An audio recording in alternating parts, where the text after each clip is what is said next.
بسم الله الرحمن الرحيم. الحمد لله والصلاة والسلام على رسول الله وعلى آله وأصحابه أجمعين. أما بعد. ناظرین کرام، السلام علیکم ورحمۃ اللہ وبرکاتہ۔ مسلمان کے شب و روز کے عنوان سے اس پروگرام کے ہمراہ ہم آپ کی خدمت میں حاضر ہیں۔ آج کی اس ملاقات میں ہمارا موضوع گفتگو ہے، اسلام دین فطرت ہے، یعنی اللہ سبحانہ و تعالی نے انسان کو جس فطرت کے مطابق پیدا فرمایا ہے، تو پھر اللہ کی طرف سے نازل فرمودہ یہ دین برحق، یہ دین اسلام، یہ عین اسی فطرت کے مطابق ہے۔ اور اللہ کے اس دین میں کوئی ایسے احکام نہیں ہیں یا کوئی اس قسم کی تعلیمات نہیں ہیں کہ جنہیں انجام دینا اور جن کی تعمیل کرنا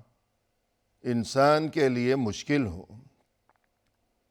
بلکہ جو کچھ بھی ہے، جو بھی احکام ہیں، جو بھی تعلیمات ہیں، وہ سبھی کچھ انسان کی جو فطرت ہے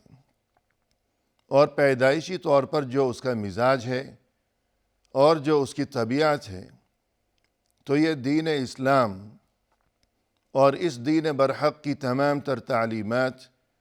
یہ اسی فطرت کے عین مطابق ہیں۔ قرآن کریم میں اللہ سبحانہ و تعالی نے ارشاد فرمایا ہے، فَأَقِمْ وَجْهَكَ لِلدِّينِ حَنِيفًا فطرة الله التي فطر الناس عليها لا تبديل لخلق الله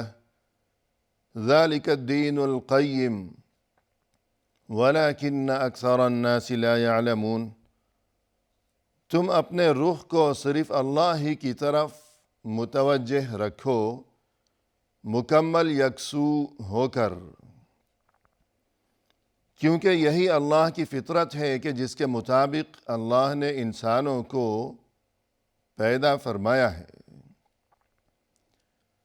اللہ کی بنائی ہوئی فطرت کو بدلا نہیں جا سکتا۔ یہی ہے مضبوط اور درست دین، لیکن اکثر لوگ اس بات کو نہیں جانتے۔ یعنی فطری طور پر انسان کے مزاج میں یہ بات رکھ دی گئی ہے کہ اس کا دل اس بات کی گواہی دیتا ہے کہ کوئی میرا خالق و مالک ہے، کوئی میرا معبود ہے، کوئی میرا رب ہے، اور یہ کہ مجھے صرف اسی کی جانب متوجہ رہنا چاہیے اور اسی کی عبادت کا فریضہ سر انجام دیتے رہنا چاہیے اور صرف اسی کے سامنے اپنا سر جھکانا چاہیے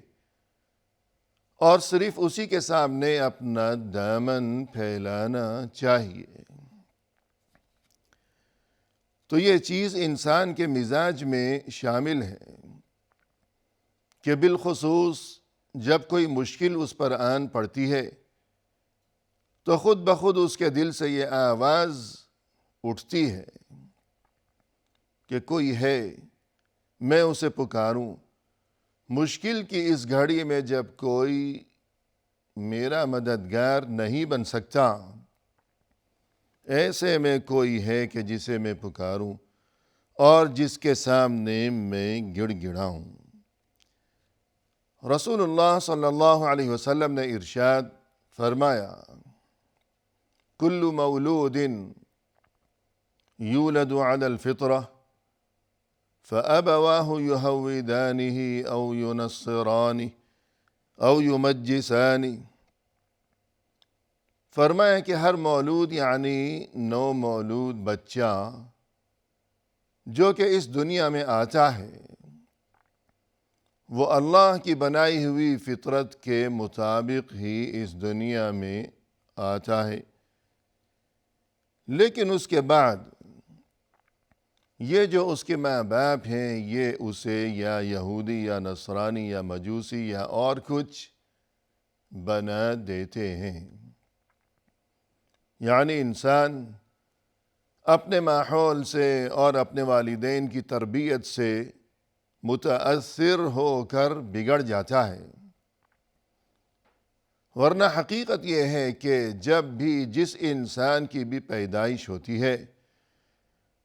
تو وہ اللہ کی طرف سے درست فطرت لیے ہوئے ہی اس دنیا میں آیا کرتا ہے۔ اور قرآن کریم میں یہ تذکرہ کیا گیا ہے کہ اللہ کے جلیل القدر پیغمبر حضرت ابراہیم علیہ السلام جب انہوں نے اس مشرکانہ ماحول میں آنکھ کھولی، وہاں ان کی پیدائش ہوئی اور وہاں ان کی نشو و نما اور تربیت ہوئی، اور انہوں نے اپنے گھر میں یہ ماحول دیکھا کہ ظاہر ہے کہ بچہ سب سے پہلے تو اپنے گھر کے ماحول کا مشاہدہ کیا کرتا ہے۔ تو انہوں نے اپنے گھر میں یہ ماحول دیکھا کہ ان کا باپ آزر جو کہ مشرک تھا اور جو کہ بت پرست تھا، بلکہ اس سے بھی بڑھ کر یہ کہ وہ بت تراش بھی تھا، کہ ابراہیم علیہ السلام یہ منظر دیکھا کرتے تھے کہ ان کا باپ قریبی پہاڑی پر جاتا ہے اور وہاں سے کوئی پتھر اٹھا لاتا ہے گھر میں، اور پھر اس کی تراش خراش میں لگا رہتا ہے، پھر اسے ایک مخصوص شکل دینے کے بعد اسے سامنے رکھتا ہے اور اسی کے سامنے سجدے میں گر جاتا ہے۔ تو یہ بات قبول کرنے کے لیے ان کا مزاج اور ان کا دل آمادہ نہیں تھا کہ جس چیز کو خود اپنے ہاتھوں بنایا گیا ہے وہ چیز انسان کا خالق اور انسان کا رب اور انسان کا معبود کس طرح ہو سکتی ہے۔ خالق اور معبود تو وہ ہونا چاہیے کہ جو پہلے سے موجود ہو، اور پھر اس نے انسان کو، اپنے بندوں کو، اپنی مخلوقات کو پیدا کیا ہو، نہ یہ کہ انسان یعنی مخلوق پہلے سے موجود ہے اور مخلوق بعد میں خود اپنے ہی ہاتھوں اپنے خالق کو، اپنے رب کو بنا رہی ہے تراش خراش کر کے۔ تو اس موقع پر آخر ایک دن ابراہیم علیہ السلام نے اپنے باپ آزر کو مخاطب کرتے ہوئے یوں فرمایا: وَإِذْ قَالَ إِبْرَاهِيمُ لِأَبِيهِ آزَرَ أَتَتَّخِذُ أَصْنَامًا آلِهَةً إِنِّي أَرَاكَ وَقَوْمَكَ فِي ضَلَالٍ مُبِينٍ۔ اور جب ابراہیم نے کہا اپنے باپ آزر کو کہ کیا آپ ان بتوں کو اپنا معبود بنائے بیٹھے ہیں؟ یقیناً میں تو آپ کو اور آپ کی تمام قوم کو بھی بڑی صاف گمراہی میں مبتلا دیکھ رہا ہوں۔ پھر فرمایا قرآن کریم میں: وَكَذَلِكَ نُرِي إِبْرَاهِيمَ مَلَكُوتَ السَّمَاوَاتِ وَالْأَرْضِ وَلِيَكُونَ مِنَ الْمُوقِنِينَ۔ ہم اسی طرح دکھاتے رہے ابراہیم کو آسمانوں اور زمین میں یہ نظارے، اللہ کی قدرت کے یہ مناظر، تاکہ وہ یقین کرنے والوں میں سے ہو جائیں۔ فَلَمَّا جَنَّ عَلَيْهِ اللَّيْلُ رَأَىٰ كَوْكَبًا۔ ایک بار ایسا ہوا کہ رات کے وقت جب ابراہیم علیہ السلام نے آسمان پر چمکتا ہوا ستارہ دیکھا تو یوں کہنے لگے کہ قال هذا ربی، یہ میرا رب ہے۔ فلما افل قال لا احب الآفلین۔ لیکن جب کچھ دیر گزرنے کے بعد وہ چمکتا ہوا ستارہ غائب ہو گیا، چھپ گیا، تب ابراہیم علیہ السلام یوں کہنے لگے کہ میں چھپ جانے والوں کو پسند نہیں کرتا کہ وہ کوئی کس طرح رب ہو سکتا ہے کہ جو تھوڑی دیر نظر آنے کے بعد اور کچھ مختصر وقت کے لیے جگمگانے کے بعد جو نظروں سے غائب ہو جائے، چھپ جائے، ختم ہو جائے، وہ رب نہیں ہو سکتا۔ فَلَمَّا رَأَى الْقَمَرَ بَازِغًا قَالَ هَذَا رَبِّي، پھر جب ایک بار انہوں نے یعنی ابراہیم علیہ السلام نے چاند کو چمکتا ہوا دیکھا تو یوں کہنے لگے کہ یہ میرا رب ہے۔ فَلَمَّا أَفَلَ قَالَ لَئِن لَّمْ يَهْدِنِي رَبِّي لَأَكُونَنَّ مِنَ الْقَوْمِ الضَّالِّينَ، لیکن کچھ دیر نظر آنے کے بعد جب وہ چاند بھی چھپ گیا تو ابراہیم علیہ السلام یوں کہنے لگے کہ اگر میرے رب نے مجھے ہدایت نہ دی ہوتی تو یقیناً میں بھی گمراہوں میں شامل ہو چکا ہوتا۔ لیکن یہ کہ رب ہے کون، ابھی تک یہ جستجو جاری ہے۔ ستارے کو سمجھا کہ یہ رب ہے لیکن وہ تو غائب ہو گیا، پھر چاند کو سمجھا کہ یہ رب ہے لیکن وہ بھی غائب ہو گیا۔ تو اس سے یہ بات ان کی سمجھ میں آئی کہ یہ رب نہیں، رب کوئی اور ہے، اور یقیناً اگر اس نے مجھے ہدایت نہ دی ہوتی تو میں چاند یا ستارے کو ہی رب سمجھے بیٹھا رہتا اور گمراہوں میں شامل ہو جاتا۔ فَلَمَّا رَأَى الشَّمْسَ بَازِغَةً قَالَ هَذَا رَبِّي هَذَا أَكْبَرُ، پھر جب انہوں نے سورج کو چمکتا ہوا دیکھا تو یوں کہنے لگے کہ یہی میرا رب ہے، یہ تو بہت بڑا ہے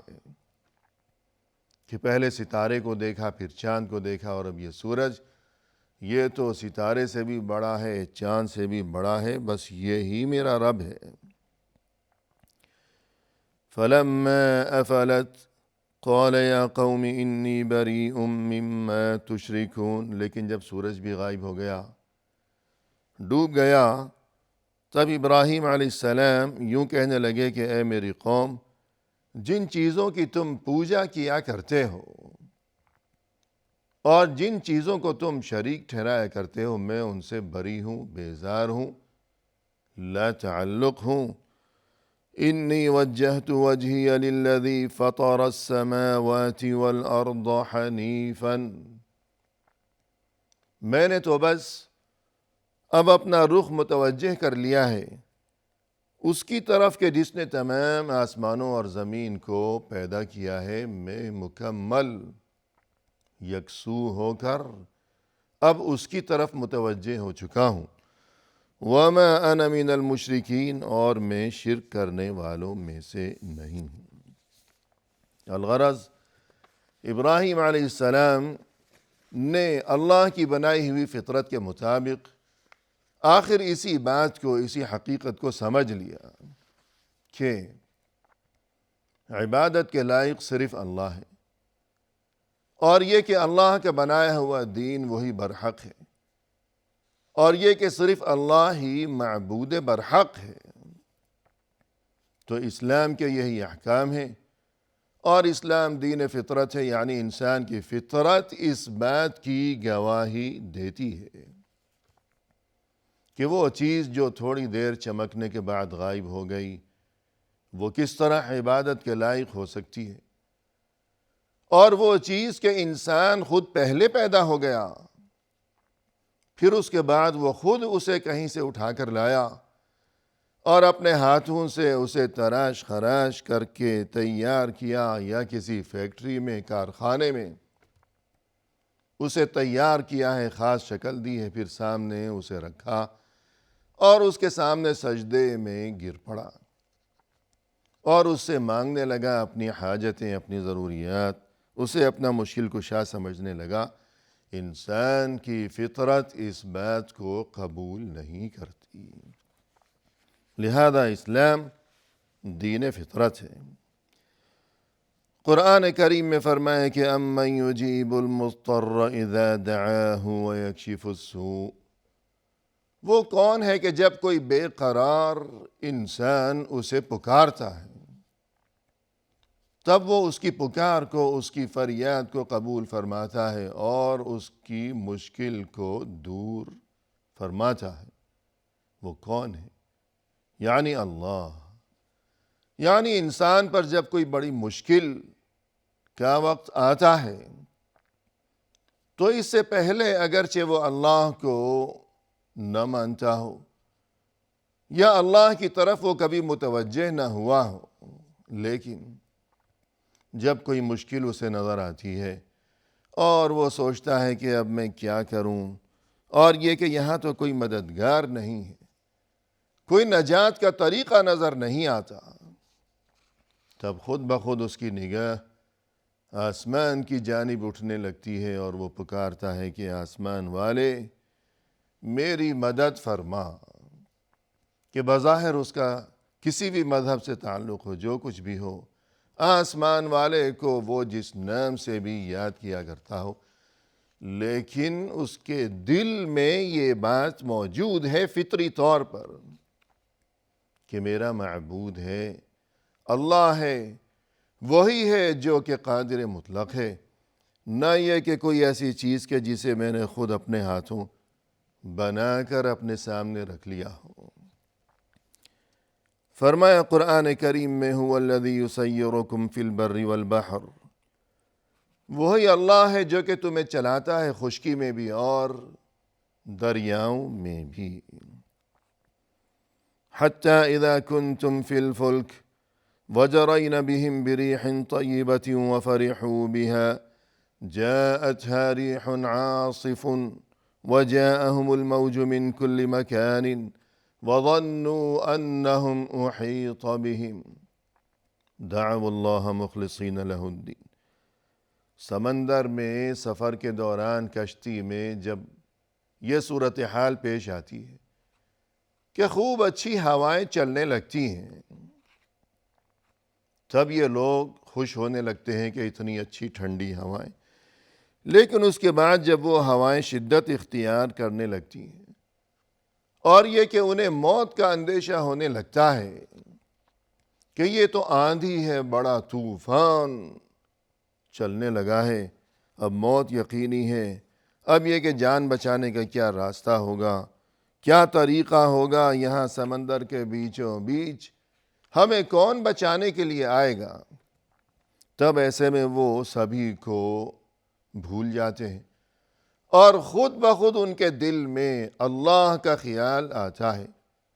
زبان پر اللہ کا نام آتا ہے، اور یوں وہ اللہ سے دعا اور فریاد کرنے لگتے ہیں کہ لئن انجیتنا من هذه لنکونن من الشاکرین، کہ یا اللہ آج تو ہمیں نجات عطا فرما دے اس موت سے، اس مشکل سے، ہم تیرے بڑے ہی شکر گزار بن کر رہیں گے. اور اسی طرح فرعون کے بارے میں قرآن کریم میں تذکرہ ہوا کہ حتی اذا ادرکہ الغرق، جب وہ غرق ہونے لگا، دریا میں ڈوبنے لگا،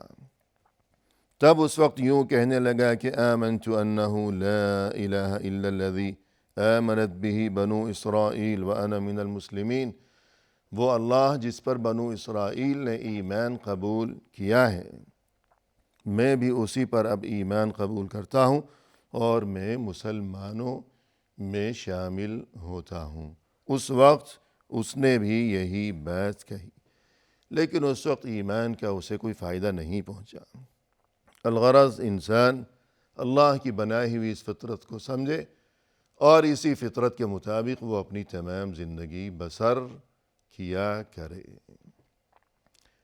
وآخر دعوانا ان الحمد للہ رب العالمین.